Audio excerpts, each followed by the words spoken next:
শুধু তার জন্যই বললাম যে খুব তেলে ছিল, মানে খুব অয়েলি ছিল এটা। দেখতে পাচ্ছ কতটা তেল ওপরে ভাসছে। তো চলো একবার ট্রাই করে দেখি। একদম হালকা করে ডুবিয়ে নিলাম, দিয়ে মুখে চালান করে দিলাম। তাহলে চলো বাঙালি খাওয়া যাক নাকি।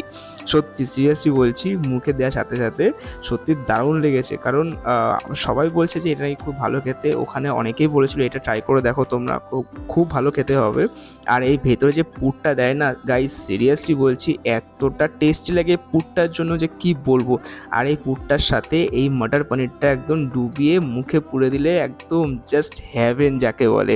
সত্যি দারুণ লেগেছিল আমার খেতে। তোমরাও একদিন ডেকার্স লেনে গিয়ে, মানে এই জয়মাতার হোটেলে গিয়ে এটাকে একবার ট্রাই করতে পারো, তোমাদেরও দারুণ লাগবে খেতে। আর তারপরে নিয়ে নিয়েছিলাম আমরা এই খিচুড়ি প্ল্যাটারটা, কারণ এই খিচুড়িটা খুবই ট্রেন্ডিং এ ছিল আর সবার মুখে মুখে একটাই কথা, খিচুড়িটা নাকি দারুণ হয়েছিল। তো খিচুড়ির সাথে নিয়ে নিয়েছিলাম আমরা এই ব্যাডমিন্টন পাঁপড় আর এই আলু ভাজা, চোকো চোকো কাটা আলু ভাজা। আর খিচুড়িটার থিকনেসটা ঠিক